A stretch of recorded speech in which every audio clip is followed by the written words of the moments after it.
Bonjour. Salut, moi c'est Julien. Merci d'être venus aussi nombreux, ça fait vraiment plaisir. Merci à Lozo aussi de me donner la chance de parler de la photographie qui m'intéresse le plus, la photographie de rue. Donc est-ce que parmi vous, il y a déjà des gens qui font de la photographie de rue, qui ont un intérêt pour ça, j'imagine? Ok, super. Dans le fond, ce dont moi je vais vous parler, je vais vous proposer d'abord une définition de la photographie de rue. Ensuite de ça, on va parler un petit peu de l'équipement. C'est quand même une question qui est intéressante. Ensuite, je vous propose qu'on regarde un petit peu la démarche du photographe aussi, c'est intéressant.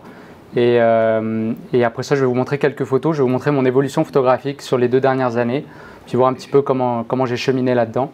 Donc, je vous propose de commencer tout de suite. S'il y a des questions en cours de route, n'hésitez pas.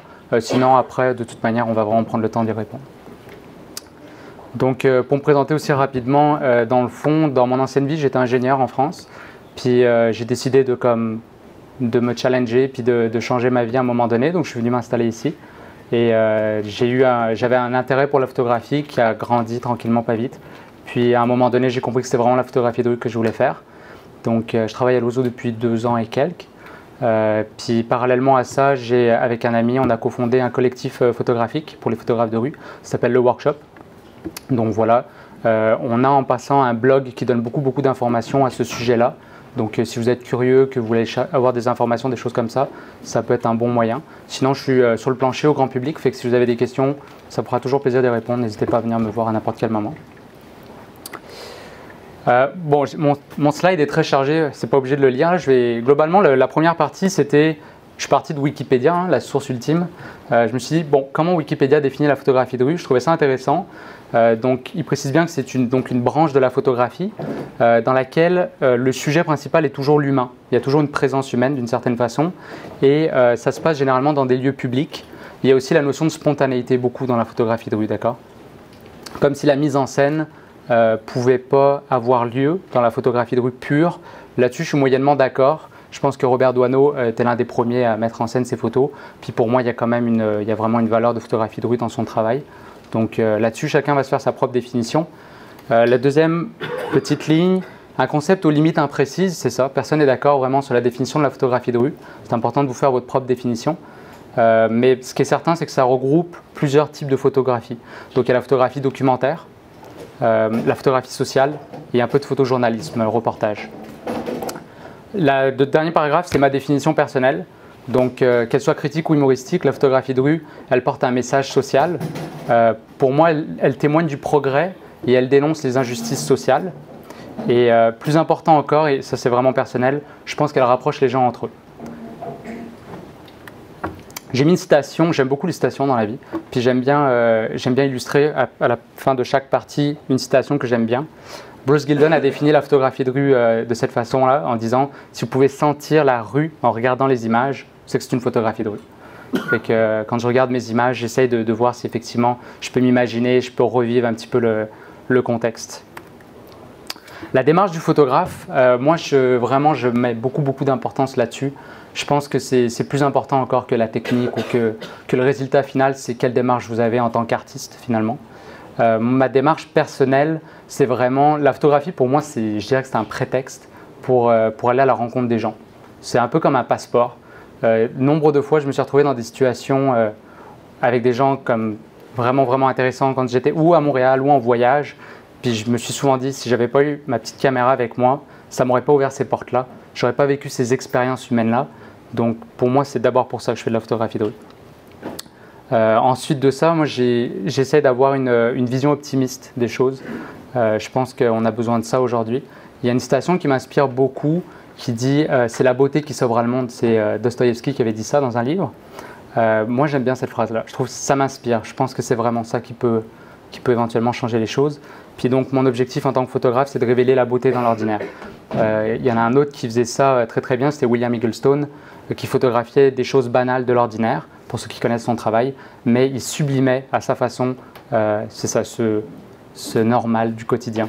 Donc je trouve ça très inspirant. Donc voilà une citation. « It is more important to click with people than to click the shutter ». Moi, ça c'est vraiment super important pour moi. Il y a des fois où j'ai même pas pris de photos, mais à mon sens, moi je faisais de la photographie de rue.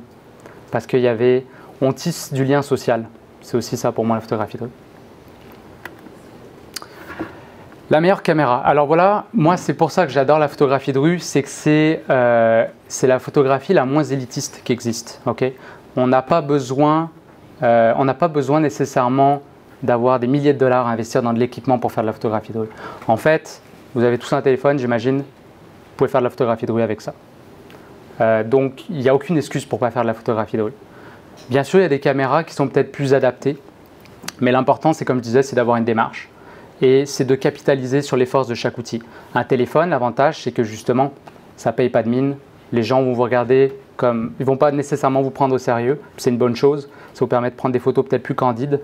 La plupart des temps, les gens ne pourraient même pas réaliser que vous photographiez. Fait qu'on peut être très très discret. Ça va être moins impressionnant. Puis c'est ça, on va toujours l'avoir. Donc, la caméra parfaite n'existait pas. Ne la cherchez pas. Je l'ai vraiment cherché moi personnellement. Puis je ne l'ai jamais trouvé. Puis j'ai juste compris que... C'est ça, il ne faut pas tomber dans le piège du marketing, de penser oui, la prochaine caméra qui va sortir va être parfaite parce qu'elle a 3 points d'autofocus de plus ou elle est meilleure en basse lumière. Oui, c'est bien beau, mais je veux dire, la photographie, ça se résume à autre chose. Je pense que c'est vraiment plus l'image. Une belle image va être une belle image, qu'elle soit faite à 8 mégapixels ou à 36. En tout cas, c'est mon point de vue. Donc, compact versus objectif interchangeable, les deux vont avoir un intérêt. Je pense que l'avantage de l'objectif interchangeable, c'est que ça va être plus polyvalent. On va pouvoir travailler avec plusieurs objectifs.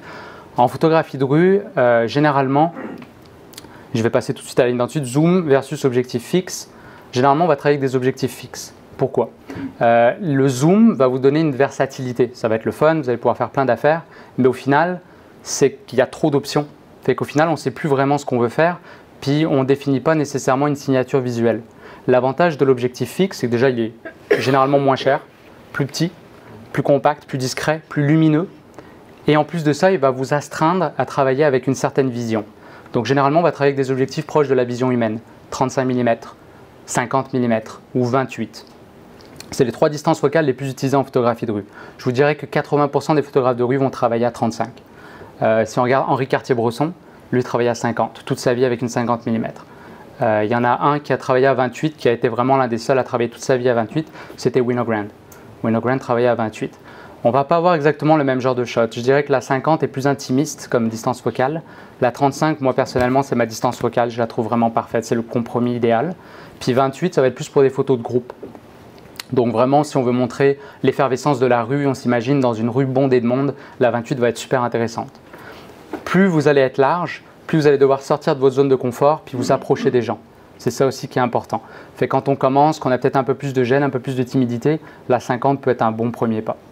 Puis je dis ça, mais vous pouvez travailler avec une 70-200 mm, okay? Tout est possible, tout est faisable. L'important, c'est de trouver quelque chose qui vous correspond, que vous soyez à l'aise de travailler avec. C'est vraiment ça le plus important. Puis effectivement, l'objectif, en tout cas que vous allez utiliser, doit être cohérent avec votre démarche. Si vous voulez travailler proche des gens, c'est sûr que la 70-200 mm sur le trottoir d'en face, c'est comme une cohérence qui est un peu limitée. DSLR versus, ah oui, alors compact. Aujourd'hui, il y a des compacts, c'est-à-dire que je n'ai pas changé d'objectif, d'accord, c'est un problème en moins, je ne penserai jamais investir dans un autre objectif, mais ils sont beaucoup plus petits, beaucoup plus discrets, puis la qualité d'image est là aujourd'hui, je veux dire, il n'y a pas de problème. On a des compacts avec des grands capteurs, des objectifs incroyables, fait que ça peut être un super bon, ça peut être un bon produit pour aller vers la photographie de rue, si vous n'avez pas déjà quelque chose. DSLR versus rangefinder. Alors aujourd'hui, vraiment, je pense que 95% des photographes ont des DSLR. Les rangefinders ont disparu tranquillement avec le numérique. Ça existait beaucoup à l'époque du film. Donc Leica, c'est les plus connus, mais il y en avait d'autres. Il y avait Zeiss qui en faisait, il y avait Voigtlander.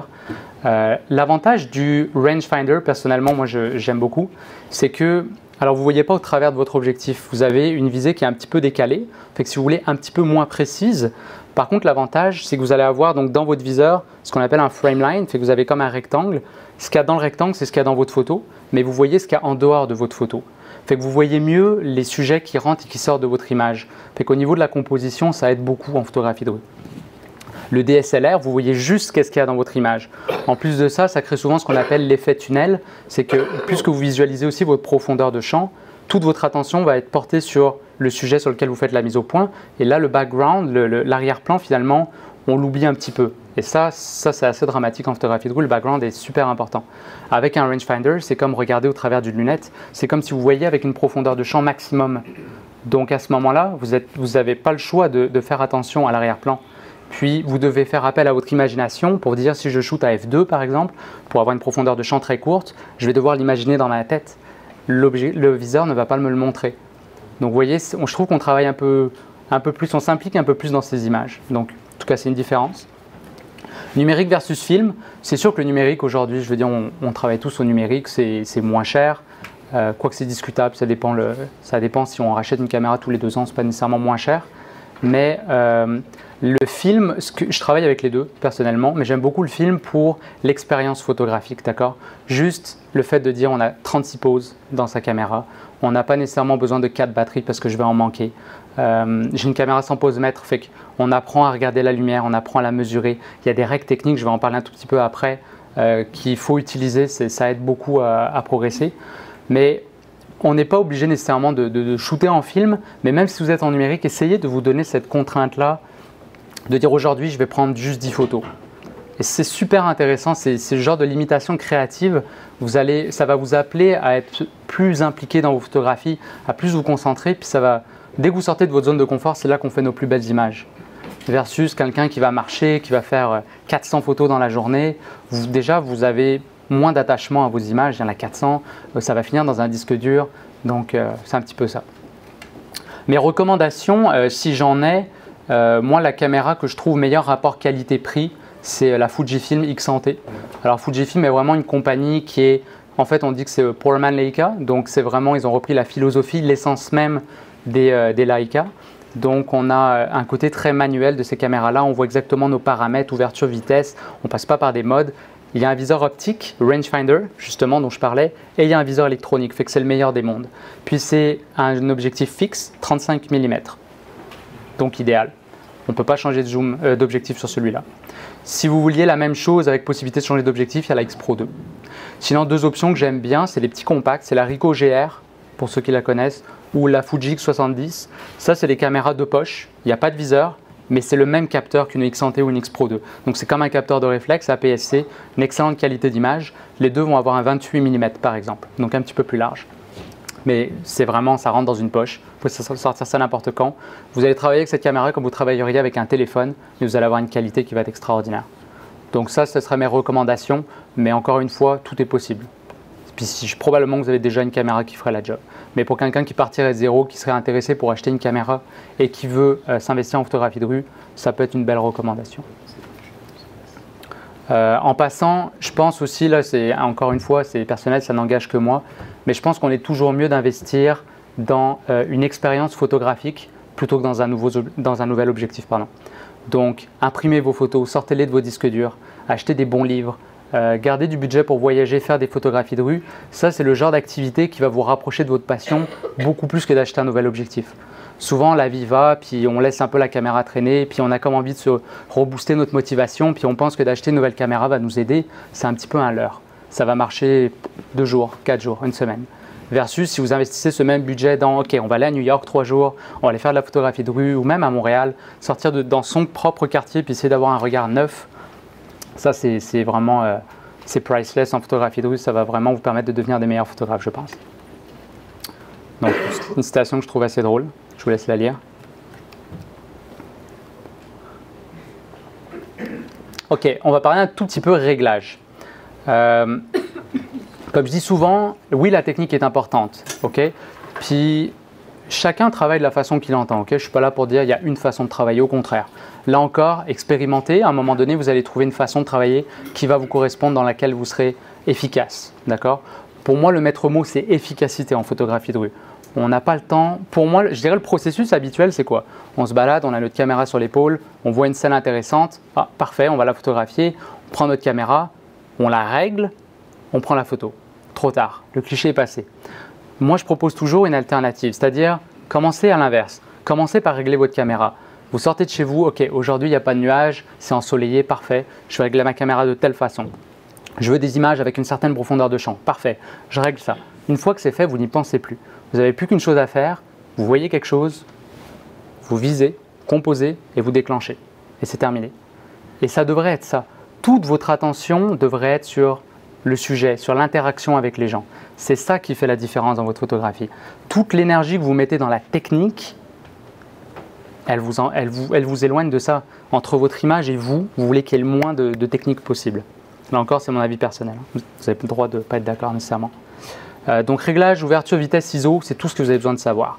Les menus interminables des caméras, bracketing, tout ça, c'est le fun de le savoir, mais vraiment, je ramène toujours à la base. Ouverture, c'est votre profondeur de champ. Est-ce que vous voulez que l'arrière-plan soit présent dans l'image ou qu'il ne le soit pas? Vitesse, est-ce que vous voulez un sujet qui soit bien figé ou qui soit en mouvement? Et l'ISO, c'est la sensibilité qu'on va généralement augmenter pour travailler avec une bonne vitesse. C'est un bon temps d'exposition. D'accord? Est-ce qu'il va y avoir du grain si on monte l'ISO? Oui.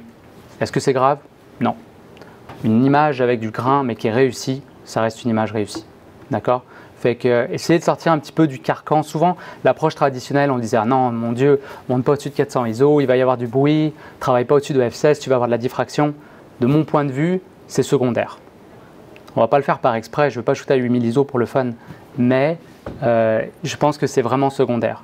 D'abord, c'est créer une image qui a de l'intérêt, que vous allez avoir du fun à montrer, puis que vous pensez à un sens, d'accord? Donc connaître sa caméra pour agir plus vite, c'est important de la connaître, de ne pas la découvrir pendant vos balades photographiques, ça c'est sûr et certain. Donc regardez, c'est pas obligé de la connaître de fond en comble, mais au moins connaître l'accès aux réglages qui sont importants pour vous, ouverture, vitesse, ISO. Donc déléguer pour être plus efficace dans sa photographie, qu'est-ce que j'entends par là? Vive les modes automatiques. La caméra est là pour travailler pour vous. C'est vous le photographe, elle travaille pour vous, d'accord? Vous ne devez pas vous laisser happer par la technique. Donc moi, les modes semi-automatiques, je suis assez fan. Priorité ouverture, priorité vitesse, programme, c'est parfait, d'accord? Manuel peut avoir un intérêt aussi. Si on a un temps qui est très ensoleillé par exemple, c'est ce qu'on utilisait beaucoup à l'époque du film, quand on n'avait pas nécessairement des poses mètres dans les caméras, on regardait le ciel tout simplement. Fait que la règle Sony 16, c'est quoi? Si vous avez aucun nuage, vous avez vraiment une belle journée ensoleillée, vous vous mettez à f16, d'accord? Puis votre temps d'exposition, il est de 1 sur votre ISO. Fait que si vous travaillez, mettons, à 400 ISO, votre temps d'exposition, c'est-à-dire la vitesse, elle est de 1/400e de seconde. Et votre photo va être bien exposée en plein soleil. Super simple. Vous voulez plus de vitesse, vous montez votre ISO. 800, 1/800e de seconde. Vous en voulez moins, vous baissez votre ISO. Et vous restez à f16. Ensuite de ça, vous faites des compensations. Si vous voulez, par exemple, travailler à f8, à ce moment-là, votre vitesse va augmenter en conséquence. D'accord? Si vous avez un peu des nuages, c'est-à-dire que vous voyez, regardez les ombres. Les ombres, ça va être votre indicateur. Si les ombres sont franches, vous êtes à f16. Si le pourtour des ombres commence à être un petit peu soft, un petit peu arrondi, vous êtes à f11. Si les ombres sont plus difficiles à percevoir, on est à f8 généralement. Puis s'il n'y a aucune ombre, c'est que c'est assez nuageux, on est à 5.6. Je dirais déjà avec ces 4 valeurs-là, on est pas mal capable de se débrouiller. Autofocus versus manuel focus et hyperfocal. Alors effectivement, tout le monde m'entend bien, hein, oui, parce que le micro a baissé, mais c'est bon.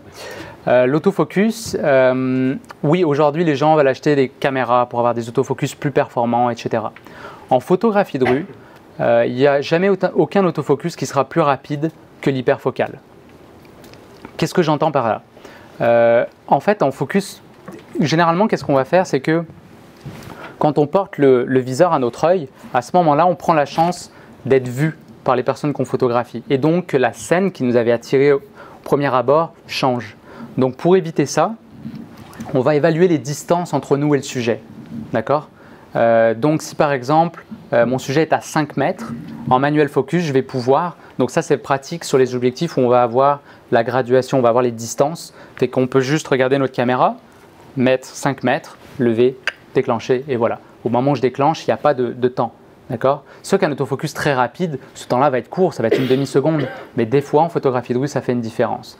Donc, j'ai tendance à dire travailler en focus manuel. Et en hyperfocal, c'est quoi? C'est quand vous travaillez avec ces grands, avec ces ouvertures en fait, donc très fermées, les f16, les f11, etc. Votre distance de mise au point, de netteté, pardon, sur l'image, va être très très grande, d'accord? Donc, je vous donne un exemple, à 35 mm à f16 sur un plein format, de 1,20 m à l'infini, vous êtes au focus. 1,20 m à l'infini. Fait que la seule chose que vous avez à faire, c'est vous assurer qu'il y a au moins 1,20 m entre vous et votre sujet. Par contre, là, l'arrière-plan, soignez-le, parce qu'il va être aussi net que le premier plan. Donc, ça va donner des belles photos. Pour moi, il y a un photographe qui a vraiment qui a masterisé ça, c'est Alex Webb, pour ceux qui connaissent. Alex Webb, ça crée quasiment des effets on perd l'échelle parce que le premier plan est aussi net que le dernier plan. Donc c'est un bel exercice. Je vais vous montrer des photos après, là il y a beaucoup de texte. Après on regarde juste des images, mais vous allez voir un petit peu du F16 ce que ça donne. C'est vraiment intéressant en photographie de rue. Encore une citation, c'est-à-dire que pour moi, using the camera, c'est comme on pense à la technique de la caméra. Pour moi, la caméra, il faudrait qu'on la maîtrise, on règle toute la technique tout de suite, puis après ça, on la porte autour du cou et on est prêt à faire de la photo. Il n'y a plus rien entre nous et l'image qu'on veut faire. Ok, dernier point, composition versus émotion. Alors ça, pour moi, c'est super important. Et j'ai écrit la phrase « Mieux vaut une photographie maladroitement composée qui raconte une histoire qu'une belle composition vide de sens ». Ça, je le pense vraiment, sincèrement. Les photos, personnellement, qui me touchent le plus ne sont pas au focus, sont pleins de grains, puis ne respectent pas la règle des tiers. Mais c'est des photographies qui sont prenantes. Le sujet, l'expression, la lumière, il y a quelque chose, d'accord ? Donc pour moi, c'est vraiment important de prioriser l'émotion. Bien sûr, si vous pouvez soigner votre composition en plus, parfait, vous allez avoir une photo qui va être extraordinaire. Mais là, dans un premier temps, primez vraiment sur l'émotion. Au niveau composition, bon, tout le monde connaît la composition en triangle. Donc la composition en triangle, essayez d'avoir 3 sujets, c'est basé sur la règle d'or. Toutes les règles vont être basées un petit peu sur les mêmes principes, les tiers, etc. Pas mettre le sujet au centre, le mettre sur le côté. Ça encore, vous êtes libre de le respecter ou pas. En passant, il y a un super beau vidéo que Steve McCurry a fait sur YouTube. Si vous mettez règles de composition Steve McCurry sur YouTube, vous allez voir une petite vidéo de 10 minutes avec des photos à lui, puis vous voyez qu'il y a comme des lignes qui sont dessinées. Fait que là, ça vous donne visuellement comment la composition rentre en jeu. Contraste, ça veut dire essayer de jouer toujours entre le contraste de l'arrière-plan et du sujet. Le contraste, que ce soit noir-blanc, mais que ce soit aussi le contraste des couleurs, les couleurs complémentaires. Il y en a un qui le fait très bien, c'est Jay Maisel. Je donne des noms comme ça, juste parce que je trouve c'est tellement inspirant des fois d'aller voir le travail d'autres photographes. Ça ouvre des portes, puis on est comme « Oh my God, on peut faire ça en photo ?» Oui, on peut. Donc, jaune, vert, ce genre de couleurs complémentaires. Quand vous regardez autour de vous, essayez d'avoir cette hypersensibilité par rapport au contraste. Ça va faire des photos qui sont vraiment très très bonnes. Diagonale, ligne directrice, tout ce qui est diagonal va donner du dynamisme à vos images. C'est important de composer en conséquence. Profondeur de champ, fait que là, c'est de faire le choix avant. Est-ce que je veux que mon sujet soit détaché de mon arrière-plan ou est-ce que je veux qu'il y ait la même profondeur de champ pour justement, parce que l'arrière-plan raconte aussi, fait partie de l'histoire. Donc, quelle importance je veux lui donner, c'est ça qu'il faut regarder. Perspective et sujets multiples. Alors maintenant, je vais vous montrer des images. Ah, ça, c'est superbe.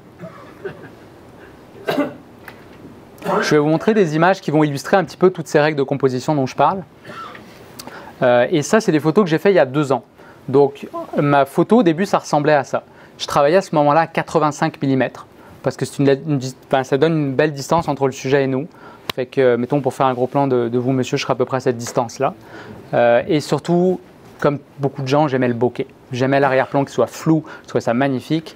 Et ça, c'était une approche pour moi de photographie de rue. Alors, comment ça se passait? C'est que c'était des gens que je rencontrais de façon aléatoire dans la rue ou alors des amis d'amis que je rencontrais dans des soirées.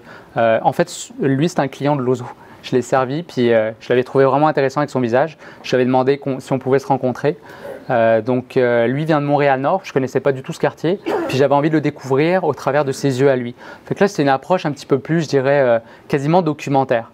Puis ça a été super le fun, on a passé une belle demi-journée, c'est un gars super nice. Donc j'ai commencé à faire une série là-dessus. Je vous montre à chaque fois 5 images de ces séries-là. Je parle de série là aussi, c'est très important, je pense, de travailler en série. Qu'est-ce que j'entends par là? Ça veut dire que vous allez développer votre idée. C'est-à-dire qu'on peut faire des photos qui soient fortes, une photo forte, puis on passe à autre chose. On peut très bien faire ça, mais c'est intéressant de se donner, d'essayer de comprendre, d'avoir un propos finalement, d'accord? C'est important de vous poser la question, qu'est-ce qui motive votre geste photographique? Pourquoi aujourd'hui vous êtes tous là, vous avez un intérêt pour la photographie de rue? Essayez de l'analyser, essayez d'avoir une introspection, de vous demander pourquoi ça m'intéresse autant, de quoi je veux parler dans mes images, puis essayez de vous mettre des contraintes. Ah tiens, je vais faire un projet, je travaille juste à 35 mm, je travaille juste à cette distance-là, je travaille juste en noir et blanc. ou alors je veux toujours qu'il y ait beaucoup de graphisme dans mes images. Fait que vous êtes capable comme ça, il n'arrête pas de descendre. Vous êtes capable comme ça justement de créer plusieurs images autour d'un même thème. Puis ça, c'est super intéressant, je pense. Ça va donner vraiment du poids à votre travail. Puis même vous, votre idée va évoluer, vos images vont évoluer avec le temps. Puis après, quand on regarde, comme là, je me suis en fait beaucoup amusé à retrouver des photos. Ça faisait longtemps que je ne les avais pas vues. Puis je trouvais ça drôle de voir à quel point mon style a évolué, vous allez le voir. Donc, c'est les mêmes images. Donc, toujours la même série. À chaque fois, je demandais à la personne que je photographiais quel est ton quartier préféré à Montréal. Puis j'allais le photographier dans ce quartier-là. Fait que à chaque fois, c'était pour moi la surprise de dire ok, on va devoir improviser. Je ne sais pas la lumière à quoi elle va ressembler, je ne sais pas ça va être quoi le background. Et moi, ça m'excite beaucoup plus que d'être en studio puis à tout contrôler.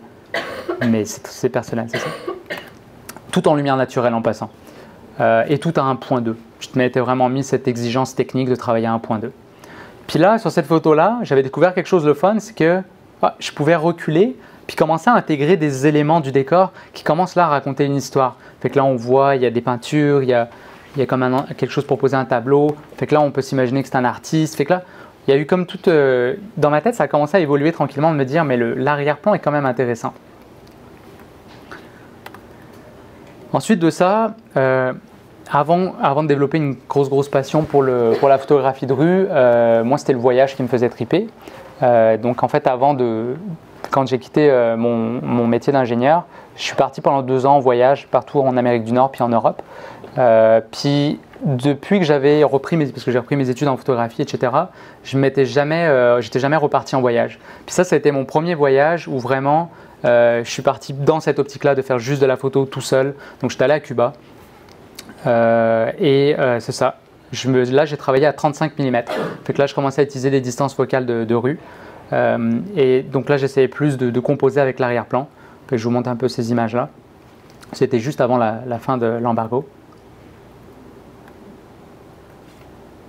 Ça, c'était une photo que j'aurais aimé montrer, mais on manque de temps.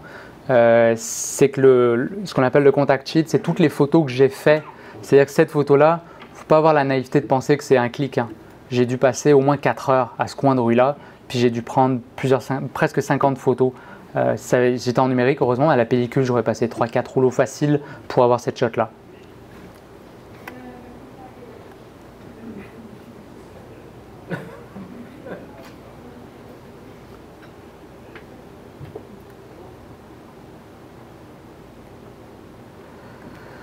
Suite de ça, on est rendu à Détroit.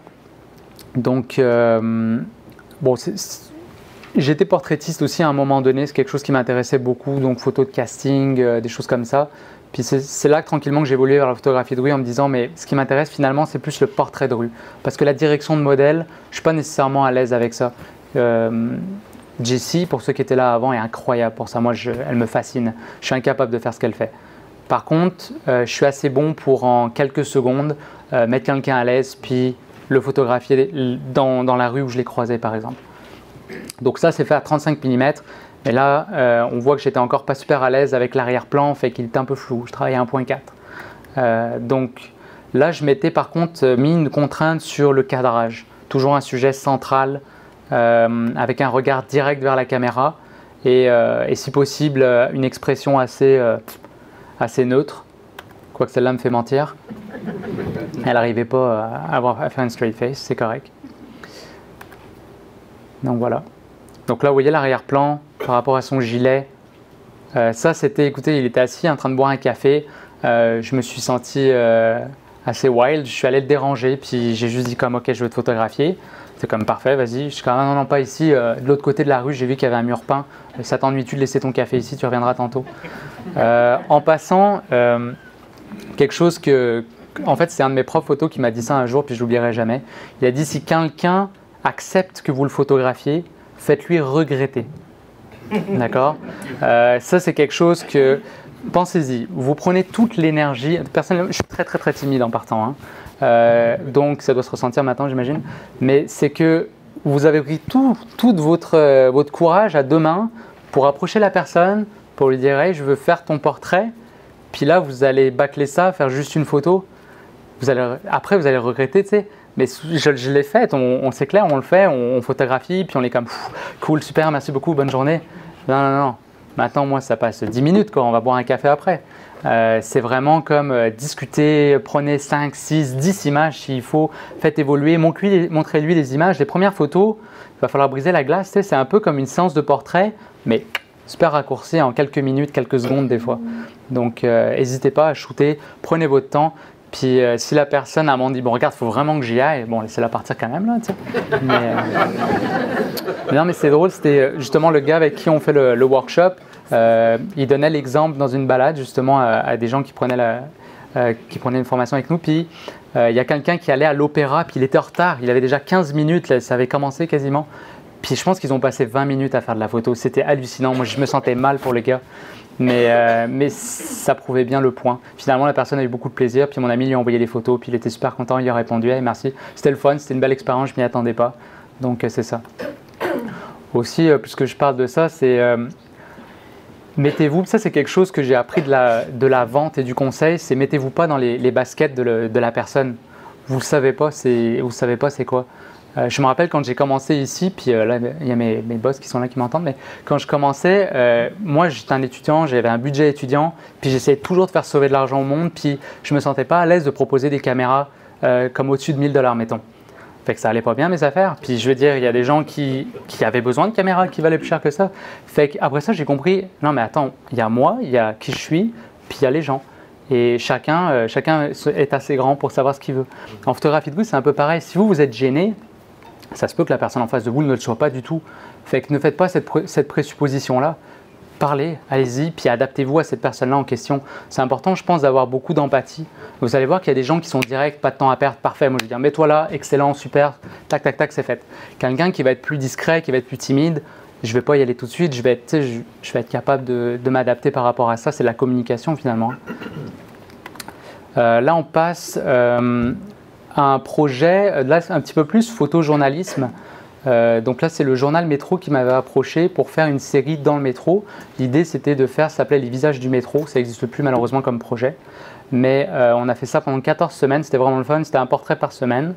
Et à chaque fois une station de métro différente. Puis il y avait une petite histoire qui était associée à l'image. Donc pour moi l'enjeu c'était de trouver, d'illustrer la station en question. Puis ensuite là, j'ai mis juste les plans larges, mais il y avait un plan serré à 35 mm de la personne. Donc, j'ai mis les plans larges pour montrer un petit peu. Donc là, on est dans le métro, mais pour moi, c'est toujours de la photographie de rue, par l'approche, pardon.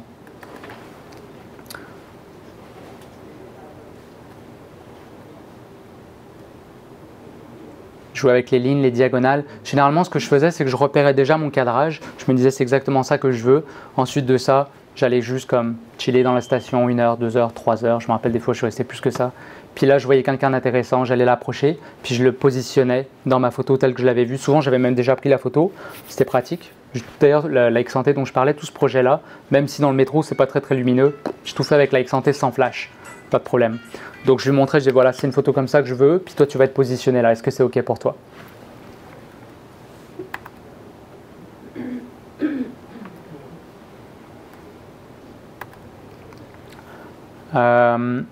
C'était cette photo justement d'ailleurs qui m'avait donné le projet avec le journal Métro, qu'il l'avait beaucoup apprécié.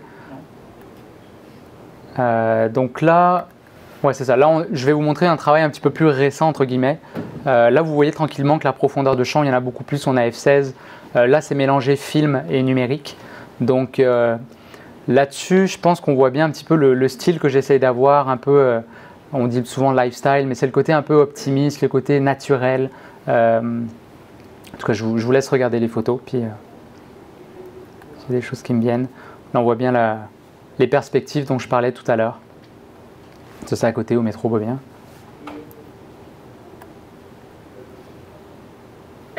Ça, je m'en allais manger une poutine chez Claudette.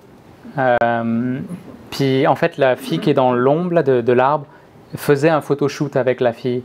Puis, il y a ce gars-là qui est comme intervenu, hey, je sais pas trop quoi. Puis, j'avais ma caméra autour du cou. Puis voilà, cette photo-là, je la trouvais intéressante. Si j'avais pas eu ma caméra, je veux dire, je m'en avais mangé une poutine, j'aurais pu y aller comme ça. Puis non, au final, c'est ça. Il faut tout le temps avoir sa caméra avec soi, c'est très important.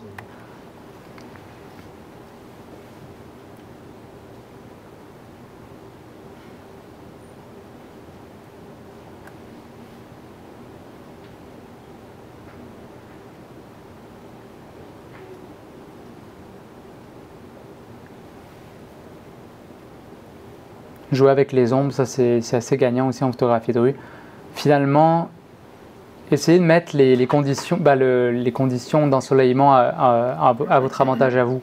Si c'est un soleil d'aplomb vraiment très très fort, vous allez plutôt jouer avec les ombres. Si c'est plutôt une journée grisailleuse comme aujourd'hui, ça se dit-tu grisailleuse? En tout cas, grise là, là ça va être plutôt du portrait de rue généralement parce que la lumière est très flatteuse pour du portrait. Donc à ce moment-là, essayez de jouer là-dessus. Souvent la photographie de rue va prendre les touristes comme... en tout cas, moi je m'amuse de ça là, comme victime, c'est ça. Chaque fois que je vais au belvédère du Mont-Royal, c'est pour photographier les touristes, c'est tellement beau.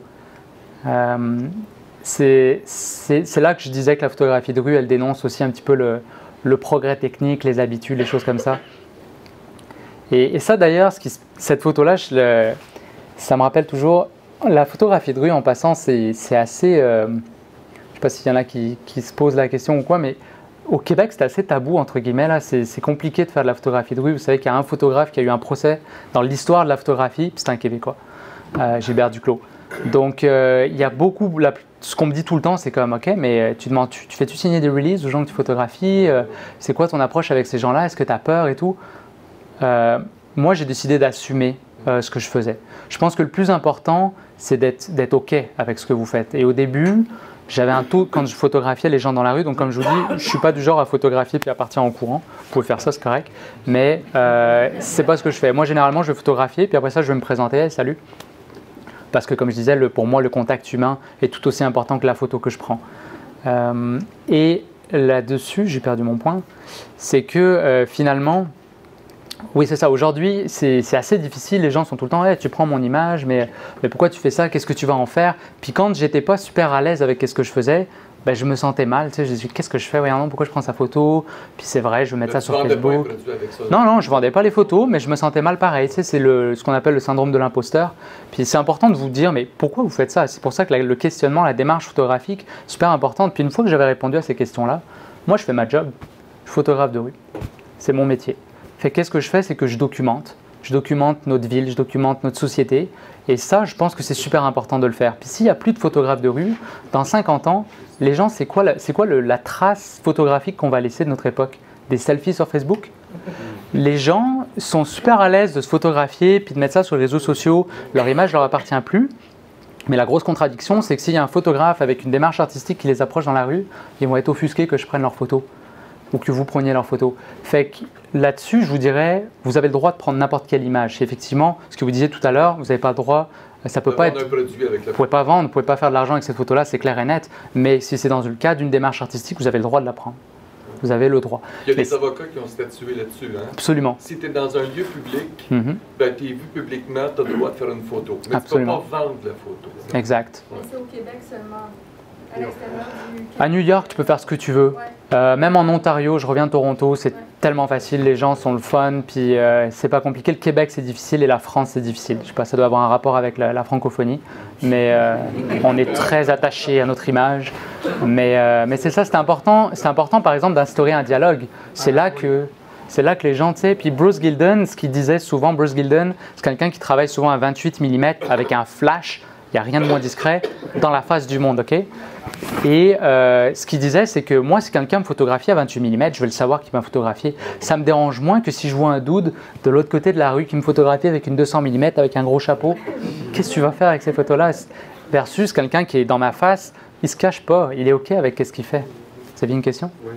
Est-ce que tu prends quand même le temps de vérifier avec la personne si elle est à l'aise avec ça, au-delà du... Oui. Moi, je vous dirais que ça arrive là, ok? Mais 90% du temps, je vais aller voir la personne après l'avoir photographiée. Ça arrive que je ne l'ai pas faite. Okay. Ça arrive. Mais elle coule pas. Et souvent, est-ce que tu fais avant et la photo après ou toujours après? Ça dépend. Si vraiment il y a une scène qui m'a interpellé, je vais d'abord la photographier. J'aurais trop peur de la changer.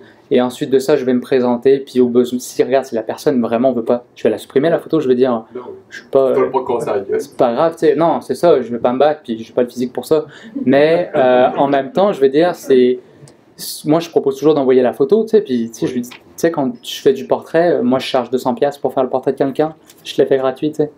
Il faut juste l'expliquer. Puis je pense que tranquillement, si on réinstaure ce dialogue social, ben, on va rapprocher les gens entre eux. Puis je pense que c'est important que la photographie de rue, ben, ça devienne le fun. Tu sais, moi, ça fait ma journée si quelqu'un me photographie. Je veux dire, ça veut dire que j'étais intéressant pour lui.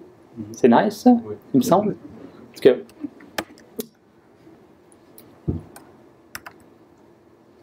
composition en triangle. Le vieux, c'est vraiment un bon quartier. Je me dépêche parce qu'on va manquer de temps si vous avez des questions. Là, on voit vraiment le F16. Là, par exemple, vous voyez, donc c'était des skateurs qui s'amusaient. Je suis juste venu dire, là, pour le coup, je me suis présenté. Je dis, hey, je suis photographe de rue. Je trouve ça, la lumière est belle. J'aime ce que vous faites. J'explique ce que je vais faire. J'aimerais ça prendre quelques photos de vous. Mais faites pas attention à moi. Continuez vos affaires. Puis à un moment donné, il me manquait quelque chose, il me manquait comme un premier plan. Fait que j'ai juste dit comme un des gars, hey, tu venir au premier plan? Tiens, t'abordes comme ça, parfait. Fait que là, il y a une espèce de mise en scène. Est-ce que c'est moins une photographie de rue?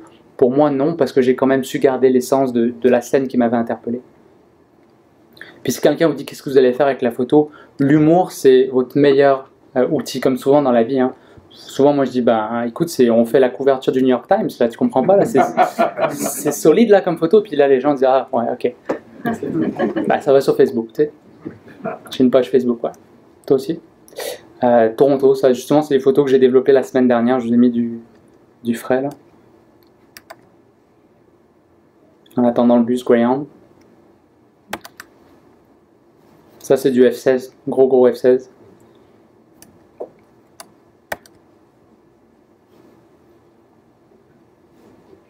La selfie? Ouais, j'aime bien, c'est vrai, je me suis rendu compte que j'aimais avoir ma présence dans la photo, une ombre ou n'importe quoi. Comme là, l'ombre sur le poteau, c'est moi. À droite.